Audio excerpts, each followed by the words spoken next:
শুকান খেতিপথাৰ উদং কৃষকৰ মন শাওনৰ কৃষকে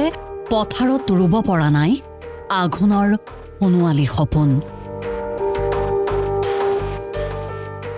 চিৰাল ফাটমেলা পথাৰলৈ চকু নাই মন্ত্ৰীৰ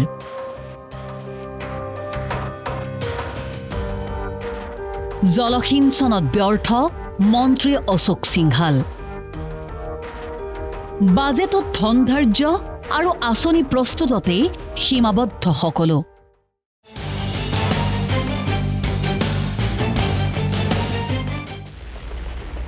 কৃষক আৰু কৃষিৰ লগত কোনো সম্পৰ্ক নথকা মন্ত্ৰী অশোক সিংহালৰ হাতত ৰাজ্যৰ জলসিঞ্চন বিভাগ কিন্তু অতি গুৰুত্বপূৰ্ণ বিভাগটোৰ আজি অতি দুখ লগা অৱস্থা আছে গৰু নাবাই হাল তেনে গৰু হোৱাতকৈ নোহোৱাই ভাল এই আপ্ত বাক্যশাৰী আখৰে আখৰে মিলিছে মন্ত্ৰী অশোক সিংহালৰ জলসিঞ্চন বিভাগৰ লগত জলসিঞ্চন মন্ত্ৰী হৈ পথাৰ নেদেখা মন্ত্ৰীয়ে কেনেকৈ বুজিব কৃষকৰ দুৰ্দশাৰ কথা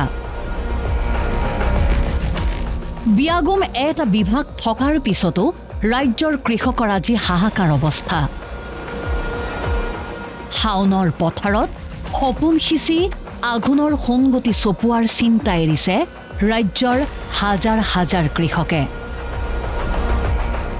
এতিয়া প্ৰশ্ন হৈছে বাজেটত হাজাৰ হাজাৰ কোটি টকা ধাৰ্য কৰাৰ পিছতো কিয় ৰাজ্যত নহল জলসিঞ্চনৰ ব্যৱস্থা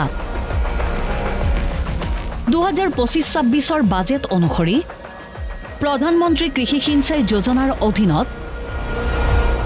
302 কোটি টকা ব্যয় সাপেক্ষে জলসিঞ্চন বিভাগে 9খন আঁচনি ৰূপায়ণ কৰাৰ কথা আছিল আঁচনি কেইখনৰ অধীনত 2025 মাৰ্চৰ ভিতৰত নতুনকৈ 7600 হেক্টৰ কৃষিভূমিত জলসিঞ্চনৰ ব্যৱস্থা কৰাৰ লক্ষ্য আছিল পিছে হেয়া হৈ উঠিল নে ইয়াৰ উপৰিও 75 কোটি টকা ব্যয় সাপেক্ষে 70খন গ্ৰাম্য আন্তঃগাঁথনি বিকাশ পুঁজি আঁচনিৰে ৰাজ্যৰ 5000 হেক্টৰৰ অধিক অঞ্চলত জলসিঞ্চনৰ সৃষ্টি লক্ষ্য হিচাপে বান্ধি লৈছিল চৰকাৰে পিছে হেয়া জানো হৈ উঠিল কেৱল হেয়াই নহয় বুৰৈ পুথিমাৰী কটাখাল আৰু মাদুৰা জলসিঞ্চন প্ৰকল্পৰ দ্বাৰা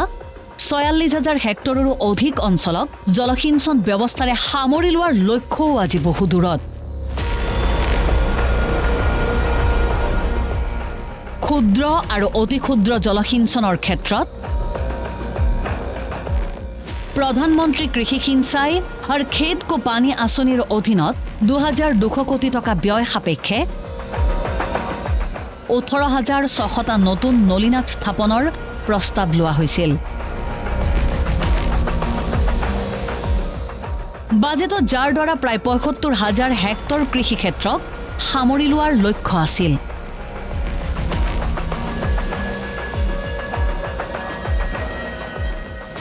বাজেটত জলসিঞ্চন বিভাগত 964 কোটি টকা ধাৰ্য কৰা হৈছিল তাৰ পিছতো ৰাজ্যৰ কৃষকে পথাৰলৈ গৈ এতিয়া কাঢ়িছে হুমুনিয়া হয়তো আঘোণৰ পথাৰত সোণগতি চপোৱাৰ চিন্তা এইবাৰলৈ এৰিব লাগিব কৃষক ৰাইজে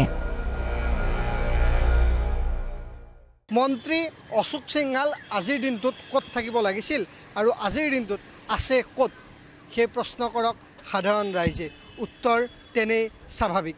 মুঠৰ ওপৰত কোটি কোটি টকা খৰচ কৰিও ৰাজ্যৰ কৃষি পথাৰত পানী যোগান দিব নোৱাৰিলে ৰাজ্য চৰকাৰে ভিডিঅ' জাৰ্নেলিষ্ট বিতু বৰাৰ সহযোগত মই ৰাজু কলিতা প্ৰথম খবৰ গুৱাহাটী।